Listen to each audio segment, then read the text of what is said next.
श्री कृष्ण को महात्मा कहते हैं, परंतु वो तो एवर महात्मा है। वो कोई अपवित्रता से जन्म नहीं लेता है। ये सन्यासी लोग तो फिर भी विकार से जन्म लेते हैं, फिर बाद में बड़े होकर महात्मा बनते हैं। इन बातों को मनुष्य नहीं जानते। శ్రీకృష్ణుడికి మహాత్మా అని అంటారు, కానీ వారైతే ఎల్లప్పుడూ మహాత్మే. వారేమీ అపవిత్రతతో జన్మ తీసుకోరు. ఆ సన్యాసులైతే తిరిగి వికారాలతో జన్మ తీసుకుంటారు, తిరిగి తరువాత పెద్దవారై మహాత్ములు అవుతారు. ఈ విషయాల గురించి మనుషులకు తెలియదు. बड़े अच्छे अच्छे नामी ग्रामी सन्यासी हैं। बम्बई में एक शेर को पालने वाला सन्यासी रहता था। क्या उसका नाम नहीं बताया।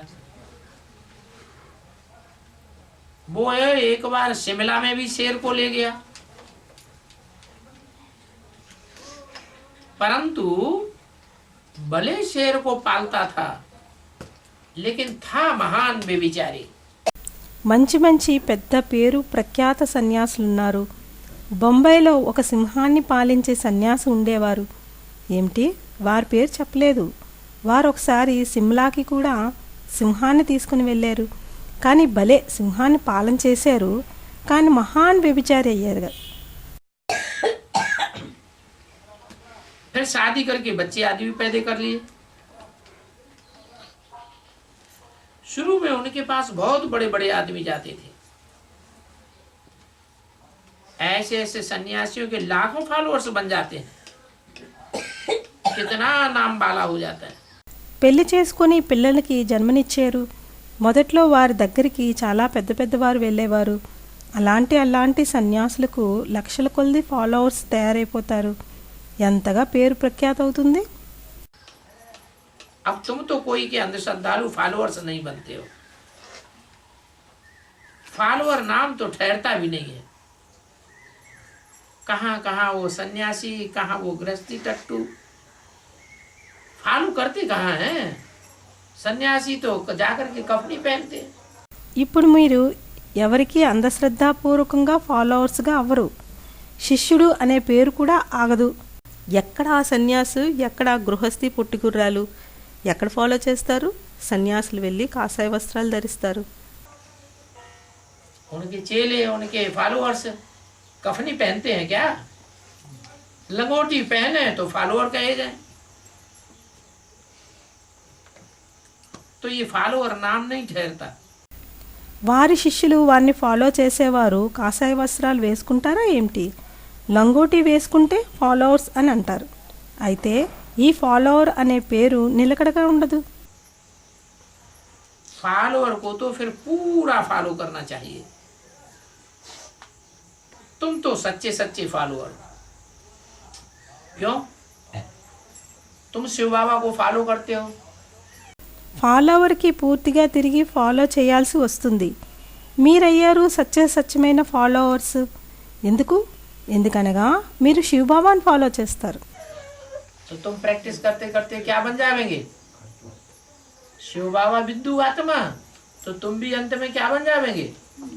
ये शरीर छोड़कर बिंदु आत्मा बन जाएंगे। इस शरीर को अपनी स्वेच्छा से छोड़ देंगे। అయితే మీరు అభ్యాసం చేస్తూ చేస్తూ ఏమిటైపోతారు? శివబాబా బిందు ఆత్మ అయితే మీరు కూడా అంతిమంలో ఏమిటైపోతారు? ఈ శరీరాన్ని వదిలి బిందు ఆత్మగా అయిపోతారు. ఈ శరీరాన్ని స్వయం స్వేచ్ఛతో వదులుతారు. क्या वो सन्यासी भी ऐसे होते हैं? कोई जो स्वेच्छा से बैठे बैठा ही शरीर छोड़ देते हैं। तुम भी ऐसे सन्यासी बेहद के बनते हो जो अपनी स्वेच्छा से शरीर छोड़ेंगे। मौत तुमको जबरियन नहीं ले जाएगी, तो तुम पवित्र भी बनते हो। ఏమిటి, ఆ సన్యాసులు కూడా అలానే ఉంటారు. కొందరు స్వేచ్ఛతో కూర్చొని శరీరాన్ని వదిలివేస్తారు. మీరు కూడా అలాంటి బేహద్ సన్యాసులుగా అవుతారు. తమ స్వేచ్ఛతోనే శరీరాన్ని వదులుతారు. మృత్యు మీకు బలవంతంగా తీసుకువెళ్ళదు. అయితే మీరు పవిత్రంగా కూడా అవుతారు. तो तुमको शिव बाबा को फॉलो करना है।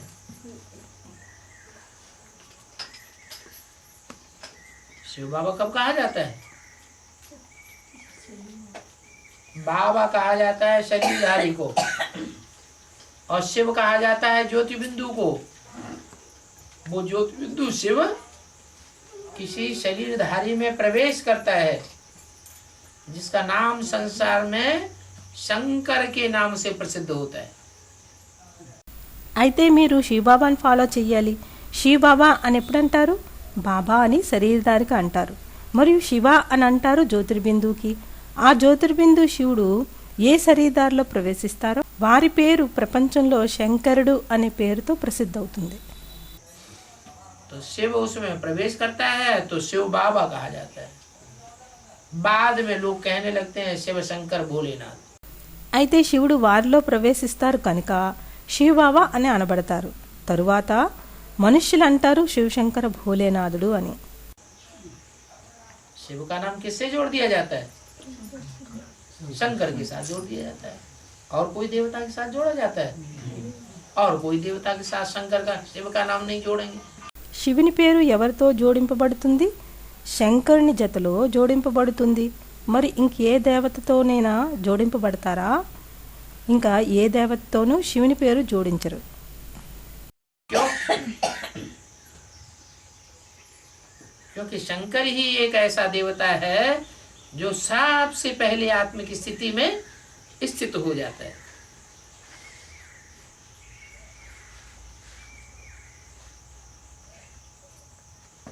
तो देखो, तुमको तो शिव बाबा को फॉलो करना है।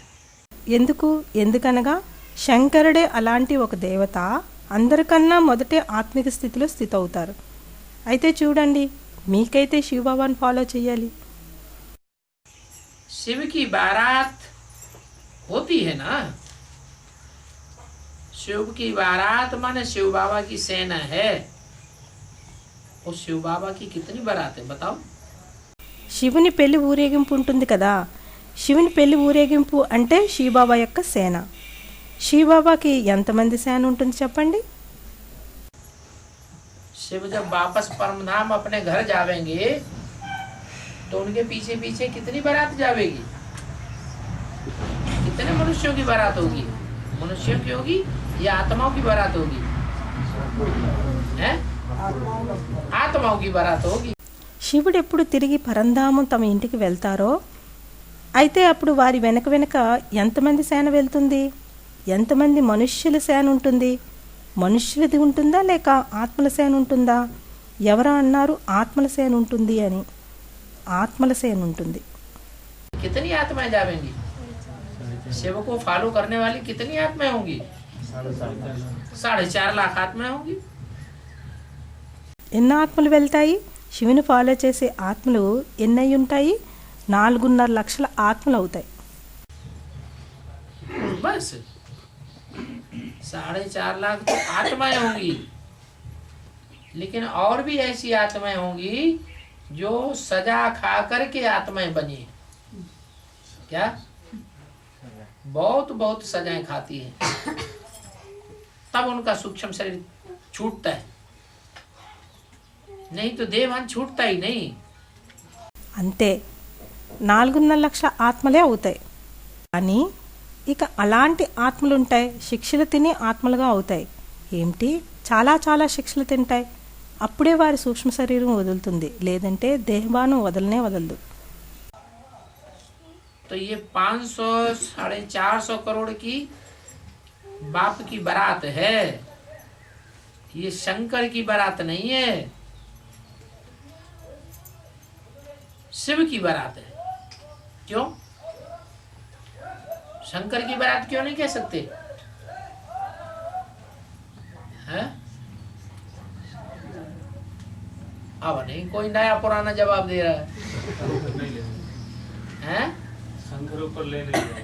అయితే ఈ 500-450 కోట్ల మంది యొక్క సేన ఉంది తండ్రిది. ఇది శంకరుని సేన కాదు, శివుని యొక్క సేన. ఎందుకు శంకరుడి యొక్క సేన అని ఎందుకనరు? అవును, ఇప్పుడు కొత్తవారు పాతవారు ఎవరూ జవాబు ఇవ్వటం లేదు. ఎవరో అన్నారు శంకరుడు పైకి తీసుకొని వెళ్ళరు అని. लो झाड़ के चित्र में कौन बैठा हुआ है जो आत्मा ऊपर जा रही? देखो झाड़ के चित्र को, हैं? कौन बैठा हुआ है ऊपर झाड़ के ऊपर? शंकर ही तो बैठा हुआ है। फिर शंकर की बारात क्यों नहीं कहा जाता है? చూడండి కల్పవృక్ష చిత్రంలో ఎవరు కూర్చుని ఉన్నారు, ఏ ఆత్మలు పైకి వెళ్తున్నాయి? చూడండి కల్పవృక్ష చిత్రాన్ని, ఎవరు పైకి కూర్చొని ఉన్నారు? వృక్షం పైన ఎవరో అన్నారు శంకరుడు అని, శంకరుడే కూర్చొని ఉన్నారు. తిరిగి శంకరుడి యొక్క సేన అని ఎందుకన్నారు? हैं? शिव ही शंकर समान हो जाता है। अरे शंकर को शिव समान बनना है कि उल्टा और कर दिया? शंकर को शिव समान बनना है। शिव शंकर शिव है निराकार वही एक हो और वो आके शंकर समान बनेगा। शंकर तो विष पीता है। ఎవరు అన్నారు శివుడే శంకర సమానంగా అవుతారు కదా అని? శివుడు శంకరుని సమానమా? అరే శంకరునికి శివ సమానంగా అవ్వాలి, దీనికి పూర్తిగా వ్యతిరేకం చేసేశారు. శివయ్యారు నిరాకారుడు, మరియు వారు వచ్చి శంకర సమానంగా అవుతారా? శంకరుడు విషాన్ని తాగుతారు. शिव शंकर समान बनाता है ना, बाप बनाता है ना उसको। नहीं बाप तो बनाता है, किसी को बाप सबको बना दे ना। वो अगर बनाता है तो सबको बना दे। सब तो बनते नहीं है, बनते तो नंबरवार पुरुषार्थ के अनुसार है ना। तो अव्वल नंबर का पुरुषार्थ करने वाला है शंकर। ఎవరో అన్నారు శివ సమానంగా అవుతారు కదా, వారికి తండ్రి తయారు చేస్తారు కదా అని. లేదు, తండ్రి తయారు చేస్తే అందరినీ తయారు చేస్తారు. వారు ఒకవేళ తయారు చేస్తే అందరినీ తయారు చేయాలి. అందరైతే తయారవ్వరు, తయారవుతారు నెంబర్ వార్ పురుషార్థానుసారంగా కదా. అయితే అవ్వల్ నెంబర్ పురుషార్థం చేసేవారు శంకరుడు. वो शंकर क्या पुरुषार्थ करता है? साकारी से आकारी और आकारी से निराकारी बन जाता है। इसलिए अव्यक्तवाणी में बोला बाप साकार से आकारी बना, आकारी से निराकारी, फिर साकार बनेगा। ఆ శంకరుడు ఏ పురుషార్థం చేస్తారు? సాకారం నుండి ఆకారి మరియు ఆకారం నుండి నిరాకారంగా అవుతారు. అందుకోసమే అవ్యక్తవాణిలో చెప్పారు, తండ్రి సాకారి నుండి ఆకారి అయ్యారు, ఆకారి నుండి నిరాకారి తిరిగి సాకారి అవుతారు అని. तो शिव की बारात है, वो बारात बिंदु बिंदु आत्माओं की बारात है या देहधारियों की बारात है? हैं? बिंदु बिंदु आत्माओं की बारात है, इसलिए शंकर की बारात नहीं कह सकते। అయితే శివుని సేన ఉంది, ఆ ఊరేగింపు బిందు బిందు ఆత్మల సేన లేక దేహదారుల సేన? బిందు బిందు ఆత్మల సేన. అందుకోసమే శంకరుడు యొక్క సేన అని అనరు. शंकर तो मूर्तियां मिलती हैं, तो जरूर मूर्ति साकार की होगी या निराकार की? मूर्ति तो साकार की होती है। శంకరుడి యొక్క మూర్తులు లభిస్తాయి, అయితే తప్పక మూర్తి సాకారంది అవుతుందా లేక నిరాకారంది అవుతుందా? ఎవరు అన్నారు సాకారంది అని? మూర్తి అయితే సాకారందే అవుతుంది. तो उसकी बारात कैसे कहेंगे? आत्माएं तो सब बिंदु बिंदु बन करके जाती हैं ऊपर। शिव की बारात है। शंकर तो वास्तव में होता ही नहीं। అయితే వారి సేన అని ఎలా అంటారు? ఆత్మలైతే అన్ని బిందు బిందుగా అయి వెళ్తాయి పైకి. శివుని యొక్క సేన ఉంది, శంకరుడు వాస్తవంలో ఉండనే ఉండరు. परम धाम में जब आत्माएं जाएंगी तो वहां शंकर होगा क्या? शंकर तो होता ही नहीं। ये भक्ति मार्ग में अनेक ढेर के ढेर चित्र बनाए। పరంధామంలోకి ఎప్పుడు ఆత్మలు వెళ్తాయో అయితే అక్కడ శంకరుడు ఉంటారా ఏమిటి? అందరూ అన్నారు ఉండరు అని. శంకరుడు ఉండనే ఉండరు. ఈ భక్తి మార్గంలో అనేక చాలా చాలా చిత్రాలు తయారు చేశారు. ये चित्र कहाँ की यादगार है? संगम युग की यादगार है। संगम युग में जो चित्रों के रूप चैतन्य चित्रों के द्वारा जो पार्ट बजाया है उसकी यादगार वो नाम रूप देख लिया। ఈ చిత్రం ఎక్కడి స్మృతి చిహ్నం? సంగం యుగం యొక్క స్మృతి చిహ్నం. సంగం యుగంలో ఏదైతే చైతన్య చిత్రాల ద్వారా ఏదైతే పాత్రం చేశారో వాటికి స్మృతి చిహ్నంగా పేరు రూపాన్ని ఇచ్చేశారు.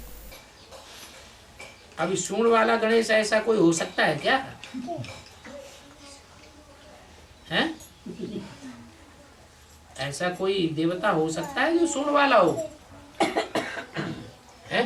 जानवर तो हो सकते हैं लेकिन देवता तो सूंड वाला तो होता नहीं है। ఇప్పుడు తొండ ఉండే గణేశుడుగా అలా ఎవరైనా ఉంటారా ఏమిటి? అలా ఎవరైనా దేవత ఉంటారా? తొండ ఉండేవారుగా జంతువు అయితే ఉంటుంది, కానీ దేవత ఎవరు తొండ ఉండేవారు ఉండరు? तो फिर वास्तव में सूंड क्यों दे दिए? कोई पुरुषार्थी जीवन में कोई देह अभिमानी हुआ है, हैं? जिसकी नाक पे गुस्सा रखा रहता हो, तो नाक लंबी दिखाई गई है। అయితే వాస్తవంలో తొండం ఎందుకు ఇచ్చారు? పురుషార్థి జీవితంలో ఎవరో దేహాభిమానిగా ఉండేవారు, వారికి ముక్కు మీద కోపం ఉంటుంది కనుక ముక్కుని పొడవుగా చూపించారు. जिनकी नाक लंबी है, मान मर्तबा बहुत चाहते हैं, छोटी छोटी सी बातों में नाराज हो जाते हैं, तो उनको गणेश के रूप में दिखा दिया। ఎవరి ముక్కు పొడవుగా ఉంటుందో వారు గౌరవ మర్యాదలు చాలా కోరుకుంటారు. చిన్న చిన్న విషయాల్లో కోపగించే కారణంగా వారికి గణేశుడి రూపంలో చూపింపబడింది.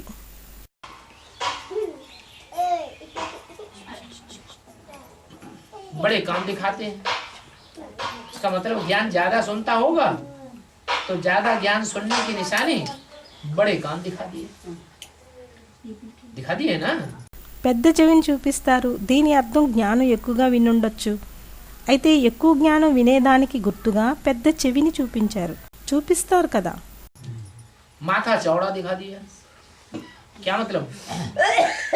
कि मनन चिंतन मंथन ज्यादा करता होगा तो उसको माथा चौड़ा दिखा दिया, पेट बहुत बड़ा दिखा दिया, इसका मतलब बुद्धि रूपी पेट उसका विशाल होगा, तो पेट भी बड़ा दिखा दिया। నుదురు వెడల్పుగా చూపిస్తారు అంటే అర్థం ఏమిటి? ఎందుకనగా మనన చింతన మంతన ఎక్కువ చేసి ఉండొచ్చు కనుక వారి నుదురుని వెడల్పుగా చూపించారు. పొట్ట చాలా పెద్దదిగా చూపిస్తారు, దాని అర్థం బుద్ధురూపి పొట్ట వారిది విశాలంగా అయి ఉంటుంది కనుక పొట్ట కూడా పెద్దదిగా చూపిస్తారు. तो ये भक्ति मार्ग में अनेक प्रकार के चित्र बनाए हैं। कहाँ की यादगार? संगम की यादगार है। అయితే ఈ భక్తి మార్గంలో అనేక ప్రకారాల చిత్రాన్ని తయారు చేశారు. ఎక్కడి స్మృతి చిహ్నం? సంగమయుగం యొక్క స్మృతి చిహ్నం. बड़े मिनिस्टर्स आदि, उनकी भी बुद्धि नहीं चलती है, ये सब क्या है? सूंड वाला देवता फिर कहाँ से आया? ऐसे कोई मनुष्य तो होते नहीं है। పెద్ద రాజకీయ నేతలకు వారి బుద్ధి కూడా నడవదా? ఇదంతా ఏమిటని? తొండు ఉండే దేవత తిరిగి ఎక్కడి నుండి వచ్చారని? అలాంటి ఏ మనుషులు ఉండనే ఉండరు. अगर कोई सूंड वाला मनुष्य हो तो उसका बाप भी मनुष्य सूंड वाला होगा, बच्चा भी सूंड वाला पैदा होगा। तो हनुमान बंदर को कितना पूजते हैं देखो। आगे तुमको ये समझ नहीं थी। ఒకవేళ ఎవరైనా తొండ ఉండే మనిషి ఉంటే అయితే వారి తండ్రి కూడా తొండ ఉండేవారు అవుతారు, పిల్లలు కూడా తొండ ఉండేవారే పుడతారు. అయితే హనుమంతుడైన కోతిని ఎంతగా పూజిస్తారు చూడండి. ముందు మీకు ఈ తెలివి లేదు. अभी बाप ने तुमको कितनी समझ दी है कि कोई भी देवता कोई पूंछड़ी वाला थोड़ा ही होता है। बाप तुमको क्या से क्या बनाते हैं। ఇప్పుడు తండ్రి మీకు ఎంత తెలివినిచ్చారు. ఏ దేవతైనా తోకుండేవారుగా ఎవరైనా ఉంటారా ఏమిటి అని. తండ్రి మీకు ఏమి నుండి ఏమిటిగా చేస్తున్నారు. पहले तो गुरु आदि लोग जो सुनाते थे वो गुरुओं की बात पर सत्यवचन महाराज करते रहते थे। अभी तुम इन बातों को नहीं मानेंगे। तुम समझते हो ऐसे तो हो ही नहीं सकता। भक्ति मार्ग में क्या क्या करते रहते हैं, कितना वेस्ट ऑफ टाइम करते हैं। మొదటైతే గురువులు మొదలైన వారు ఏదైతే వినిపించేవారో ఆ గురువుల విషయం మీద సత్యవచన మహారాజ్ అని అనేవారు. ఇప్పుడు మీరు ఈ విషయాన్ని ఒప్పుకోరు. మీకు తెలుసు అలా అవ్వనే అవ్వదు అని. భక్తి మార్గంలో ఏమేమిటి చేస్తూ ఉంటారు, ఎంతగా సమయాన్ని వ్యర్థం చేస్తూ ఉంటారు. लौकिक बाप भी बच्चों को धन देता है तो कोई कपूत बच्चे बन जाते हैं तो झट धन उड़ाए देते हैं। वो हैं हद के कपूत, यहाँ फिर हैं बेहद के कपूत। లౌకిక తండ్రి కూడా పిల్లలకి ధనాన్ని ఇస్తారు. అయితే కొందరు ఎవరైతే చెడుపుతులుగా అయిపోతారో వెంటనే ధనాన్ని ఎగరగొట్టేస్తారు. వారయ్యారు హద్దులో చెడుపుతుళ్ళు, తిరిగి ఇక్కడ బేహద్దులో చెడుపుతుళ్ళు. बाप इतना ज्ञान धन देते हैं और ज्ञान धन को यूं ही विकारी दुनिया में मौज उड़ा करके खत्म कर देते हैं। अभी बेहद का बाप तुम बच्चों को कितना धन देते हैं। తండ్రి ఎంతగా జ్ఞానధనాన్ని ఇస్తున్నారు. మరియు జ్ఞానధనాన్ని అలాగే వికారీ ప్రపంచంలో ఉత్సాహంగా ఎగరవేసి సమాప్తి చేసేస్తున్నారు. ఇప్పుడు బేహద్దు తండ్రి పిల్లలైన మీకు ఎంత ధనాన్ని ఇస్తున్నారు? कहते हैं बच्चे मीठे मीठे, आज से 5-4 वर्ष पहले तुमको विश्व की बादशाही दी थी, कितने हीरे जवाहरात दिए थे. तुम्हारे शास्त्रों में भी है, सागर से देवताएं निकले तो रत्नों की थालियां भर भर कर देते थे. అంటున్నారు, మధురాతి మధురమైన పిల్లలు, ఈ రోజు నుండి 5000 సంవత్సరాలకు ముందు మీకు విశ్వం యొక్క సామ్రాజ్యాధికారాన్ని ఇచ్చాను. ఎన్ని వజ్రాలు రత్నాలనిచ్చాను. మీ శాస్త్రాల్లో ఉంది సాగరు నుండి దేవతలు వచ్చారు అని. అయితే రత్నాల్ని పల్లెంలో నింపి నింపి ఇచ్చారు అని. रामायण में क्या आया है? रामायण में दिखाया है ना कि राम जब रावण को युद्ध करने के लिए चले, सागर पार करने के लिए, तो उन्होंने सागर का आवाहन किया है, और सागर नहीं आया तो उन्होंने बाण लेकर के उसको सुखा देने की युक्ति निकाली कि बाण नहीं आएगा तो सुखा देंगे. जैसे ही उन्होंने बाण उठाया वैसे ही सागर प्रत्यक्ष हो गया, रत्नों की थालियां भर भर के आ गया. రామాయణంలో ఏమిటి వచ్చింది? రామాయణంలో చూపించారు కదా, ఏమంటే రాముడు ఎప్పుడు రావణ్తో యుద్ధం చేయటానికి వెళ్ళారో, సాగరాన్ని దాటడానికి వెళ్తారో, వారు సాగరాన్ని ఆహ్వానం చేశారు మరియు సాగరం రాలేదు. అయితే వారు బాణం తీసుకొని దాన్ని ఎండబెట్టడానికి యుక్తిని తీశారు, బయటికి రాకపోతే ఎండబెట్టేస్తామని. ఎలాగైతే వారు బాణాన్ని ఎత్తారో వెంటనే సాగరం ప్రత్యక్షమైపోయింది, రత్నాలతో నిండిన పల్లాలు వచ్చాయి. तो वास्तव में अभी तुम ज्ञान सागर से झोली भरते हो. ये ज्ञान रत्न जिससे तुम झोली भर रहे हो, इन ज्ञान रत्नों से जो जितनी झोली भरेगा उतनी ही बाप को याद भी करेगा. అయితే వాస్తవంలో ఇప్పుడు మీరు జ్ఞానసాగర్ నుండి సంచిని నింపుకుంటున్నారు.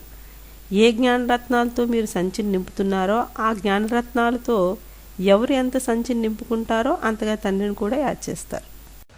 कोई बच्चे बाप को याद नहीं करते, सारा ज्ञान उनकी बुद्धि में से बह जाता है, धारणा फिर होती नहीं. बाप कहते हैं उस ज्ञान की बातों को धारण भी करना है. కొందరు పిల్లలు తండ్రిని యాద్ చెయ్యరు, మొత్తం జ్ఞానం వారి బుద్ధి నుండి దారి తప్పిపోతుంది, ధారణ అవ్వనే అవ్వదు. అయితే తండ్రి అంటున్నారు ఈ జ్ఞానపు విషయాల్ని కూడా ధారణ చెయ్యాలి అని. 20-10-68 की वाणी का 3रा पेज. सत्युग में तुम कितने साहूकार थे, विश्व के मालिक थे, अथाह धन था, कितने हीरे जवाहरात थे. 20-10-68 వాణి యొక్క 3వ పేజీ. సత్యుగంలో మీరు ఎంత సావుకారులుగా ఉండేవారు, విశ్వానికి మాలికులుగా ఉండేవారు, చాలా ధనం ఉండేది, ఎన్ని వజ్రాలు రత్నాలు ఉండేవి. भक्ति मार्ग में ही सोमनाथ के मंदिर को कितना सजाया. सोमनाथ का मंदिर कब बना? द्वापर के आदि में बना. तो जो द्वापर का आदि का मंदिर था वो ही कितना सजाया, और कितना अतिचार धन था जो विदेशियों ने कितनी बार आक्रमण किया. భక్తి మార్గంలో కూడా సోమనాథ్ మందిరాన్ని ఎంతగా అలంకరించారు. సోమనాథ్ మందిరం ఎప్పుడు తయారు చేశారు? ద్వాపరం ఆదిలోనే తయారు చేశారు. అయితే ఏదైతే ద్వాపర ఆదిలో మందిరం ఉండేదో ఎంతగా అలంకరించారు మరియు ఎంతగా అంతులేని ధనం ఉండేది. దాన్ని విదేశీయులు ఎన్నిసార్లు ఆక్రమణ చేశారు? ఎవరు అన్నారు 17 సార్లు అని. 70 बार आक्रमण करके और ईंटों में, गाड़ियों में, घोड़ों में, खच्चरों में भर भर के ले गए. इतना अतिचार धन था. तो सतयुग में कितना अथाह धन होगा, जरा सोचो. 17 సార్లు ఆక్రమణ చేసి ఇటుకల్లో, బండ్లలో, గుర్రాల మీద, కంచరగాడిదల మీద నింపి నింపి తీసుకువెళ్ళారు. ఎంత అంతులేని ధనం ఉండేది. అయితే సత్యుగంలో ఇంత ఎక్కువ అంతులేని ధనం ఉండేదని కొద్దిగా ఆలోచించండి. बाप कहते हैं इतना सभी अथाह धन तुमने कहाँ गंवा दिया. भक्ति मार्ग में सारा धन तुमने वेस्ट कर दिया. मंदिर बनाकर, दान पुण्य करके, తండ్రి అంటున్నారు, ఇంత ఎక్కువ అపారమైన ధనాన్ని మీరు ఎక్కడ పోగొట్టుకున్నారు? భక్తి మార్గంలో మీరు మొత్తం ధనాన్ని వ్యర్థం చేసేశారు, మందిరాలు తయారు చేసి దాన పుణ్యాలు చేసి. कितना मुसलमान लूट ले गए, कितना क्रिश्चियन लूट ले गए। भक्ति मार्ग में तुम तो धक्का खाते खाते धन गवाते गवाते एकदम खाली हो गए। ఎంతగా ముసల్మాన్లు దోపిడీ చేసి తీసుకుని వెళ్ళిపోయారు, ఎంతగా క్రిస్టియన్లు దోపిడీ చేసి తీసుకుని వెళ్ళిపోయారు. భక్తి మార్గంలో మీరు దెబ్బలు తిని తిని ధనాన్ని పోగొట్టుకొని ఒక్కసారిగా ఖాళీగా అయిపోయారు. तो देखो विदेशियों ने आकर के तुमको कंगाल बना दिया द्वापर युग से, और मैं आकर के तुमको साहूकार बनाता हूँ। అయితే చూడండి, విదేశీయులు వచ్చి మీకు ద్వాపర యుగం నుండి పేదవాళ్ళుగా చేసేశారు, మరియు నేను వచ్చి మీకు సావుకారులుగా చేస్తాను. कहते हैं ये भारत सोने की चिड़िया थी। कैसी चिड़िया? सोने की चिड़िया, जो कोई के हाथ में नहीं आती थी, कोई उसको हाथ नहीं लगा सकता था। అంటారు ఈ భారతదేశం బంగారు పిచ్చుకగా ఉండేది అని. ఎలాంటి పిచ్చుకగా? బంగారుపు పిచ్చుక. అది ఎవరి చేతికి వచ్చేది కాదు, ఎవరూ దాని మీద చెయ్యి కూడా వేయలేకపోయేవారు. और आज तो विदेशियों ने इसको अपनी मुट्ठी में कर लिया। अभी बाप आकर तुमको सॉल्वेंट बना रहे हैं। भारत 100% सॉल्वेंट, फिर अभी 100% इनसॉल्वेंट खोखला बन गया है। మరి ఈనాడైతే విదేశీయులు దీన్ని తన గుప్పెట్లో పెట్టుకున్నారు. ఇప్పుడు తండ్రి వచ్చి మీకు రుణముక్తులుగా తయారు చేస్తున్నారు. భారతదేశం 100% రుణముక్తిగా ఉండేది, తిరిగి ఇప్పుడు 100% రుణగ్రస్తంగా నల్లగా అయిపోయింది. अभी देखो भीख मांग रहे हैं। कौन कौन भीखा मांग रहे हैं? भारतीय नेता हैं, विदेशों से भीख नहीं मांगते हैं पैसे की, हैं? हाँ, सहायता मांगते, तब तो ये सड़कें वड़कें बन रही हैं। ఇప్పుడు చూడండి, అడుక్కుంటున్నారు. ఎవరు అడుక్కుంటున్నారు? భారతదేశపు నేతలు విదేశాల నుంచి అడుక్కోవటం లేదా డబ్బుల కోసం. ఎవరు అన్నారు సహాయము అని. సహాయం అడుగుతున్నారు అంటే అప్పుడే కదా మార్గాలు మొదలైనవి తయారవుతున్నాయి. बिना भीख मांगे कहीं है, इतना धन आ रहा है। चित्र में भी तुमने दिखाया है, इसमें डरने की कोई बात नहीं है। भारत बेगर तो बरोबर है। అడుక్కోకుండా ఇంత ధనం వస్తుందా? చిత్రాల్లో కూడా మీరు చూపించారు. దీనిలో భయపడే విషయం ఏమీ లేదు. భారత్ అయితే సరాసరి పేదగానే ఉంది. तुम बच्चों की ये स्मृति आई है, हम विश्व के मालिक थे, बड़े साहूकार थे, अभी देखो भारत क्या बन गया। పిల్లలైన మీకు ఈ స్మృతి వచ్చింది, మేము విశ్వానికి మాలికులుగా ఉండేవారం, చాలా పెద్ద సావుకారులుగా ఉండేవారమని. ఇప్పుడు చూడండి భారత్ ఏ విధంగా అయిపోయింది. धन बिगड़ तो सुख होता ही नहीं है। बेहद का बाप, ज्ञान का सागर, तुम बच्चों को अविनाशी ज्ञान रत्नों का खजाना देते हैं। ధనం లేకుండా అయితే సుఖమే ఉండదు. బేహద్ తండ్రి జ్ఞానం యొక్క సాగరుడు పిల్లలైన మీకు అవినాశి జ్ఞానరత్నాల ఖజానాని ఇస్తున్నారు. तो यहाँ बैठे बाप को भी याद करो, और अपनी यहाँ स्थापन होने वाली नई राजधानी को भी याद करो कि तुम कितने साहूकार थे। हर एक चीज तुम्हारी राजधानी में नई थी। అయితే ఇక్కడ కూర్చొని తండ్రిని యాడ్ చేయండి, మరియు మీదిగా స్థాపన అయ్యే కొత్త రాజధానిని కూడా యాడ్ చేయండి. ఏమంటే మీరు ఎంత సావుకారులుగా ఉండేవారని. ప్రతి ఒక్క వస్తువు మీ రాజధానిలో కొత్తగా ఉండేవి. हीरे जवाहरातों की खानियां भरपूर थी। 5 तत्व भी वहां सतो प्रधान होने के कारण तुम्हारे आर्डर में रहते थे। వజ్రాలు రత్నాల యొక్క ఖజానాలు ఎంతగా నిండుగా ఉండేవి. పంచతత్వాలు అక్కడ సతోప్రధానంగా ఉండే కారణంగా మీ ఆజ్ఞ మీదే ఉండేవి. अभी तो क्या हाल है, कहीं खूब बरसात होती है, कहीं बरसात का नाम निशान नहीं है। कहीं इतनी गर्मी पड़ती है कि लोग मरने लगते हैं लू से, कहीं इतनी सर्दी पड़ती है कि सर्दी में ठिठुर के मर जाते हैं। ఇప్పటి పరిస్థితి ఏమిటి? ఎక్కడో చాలా వర్షాలు పడతాయి, కొన్ని చోట్ల వర్షం అనే పేరే ఉండదు.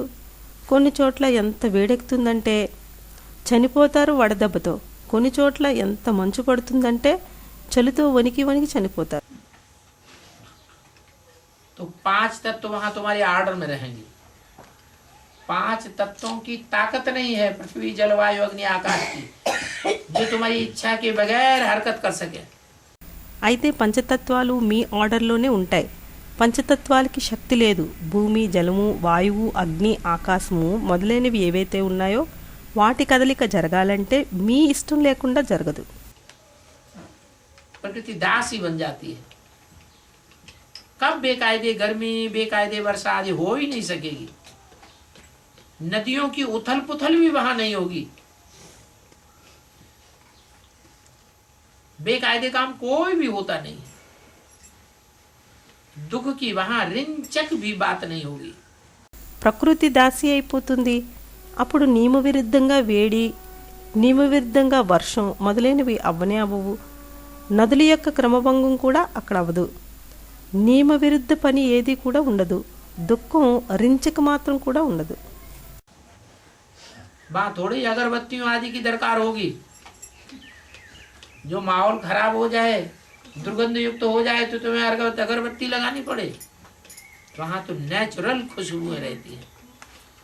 बदबू वाली कोई चीज नई दुनिया में नहीं होती। అక్కడ ఏమైనా అగరబత్తీల అవసరం ఉంటుందా ఏమిటి? వాతావరణం పాడైపోయి దుర్గంధయుక్తంగా అయిపోతే మీకు అగరబత్తి పెట్టే అవసరం ఉంటుందని. అక్కడైతే సహజ సిద్ధమైన సువాసన ఉంటుంది. దుర్గంధం వచ్చి ఏ వస్తువు అక్కడ కొత్త ప్రపంచంలో ఉండదు. वहां नई दुनिया में तुम ये लकड़ियां आदि घास फूस आदि थोड़े ही जलाते हैं जो धुआं हो जाए। क्या कहा है? लकड़ी जलाने की जरूरत ही नहीं, आग की जरूरत ही नहीं होगी। అక్కడ కొత్త ప్రపంచంలో మీరు కర్రలు, గడ్డి మొదలైనవి ఏవైనా కాలుస్తారా ఏమిటి పొగ వచ్చే విధంగా? ఏమన్నారు? ఎవరో ఏదో అన్నారు. కర్రలు కాల్చే అవసరమే లేదు. అగ్గి యొక్క అవసరమే ఉండదు. क्या वहां आग ही नहीं होगी। आग तो इस दुनिया में है। वहां तो नाम ही है स्वर्ग, हेवन। अभी तुम पढ़ रहे हो हेवन में जाने के लिए। जैसे अलिफ बे पढ़ाते हैं नीचे धरती पर बैठ पढ़ाते हैं ना, तो बाप भी देखो तुमको कैसे बैठ पढ़ाते हैं। अच्छा, ओम शांति। ఏమిటి? అక్కడ అగ్గే ఉండదు. అగ్గి ఈ ప్రపంచంలో ఉంటుంది. అక్కడైతే పేరే ఉంది స్వర్గం, హెవెన్ అని. ఇప్పుడు మీరు చదువుకుంటున్నారు స్వర్గంలోకి వెళ్ళటానికి. ఎలాగంటే అలఫ్ బే చదివిస్తున్నారు, నేల మీద కూర్చొని చదివిస్తున్నారు కదా. అయితే తండ్రి కూడా చూడండి మీకు ఎలా కూర్చొని చదివిస్తున్నారో. ఓం శాంతి.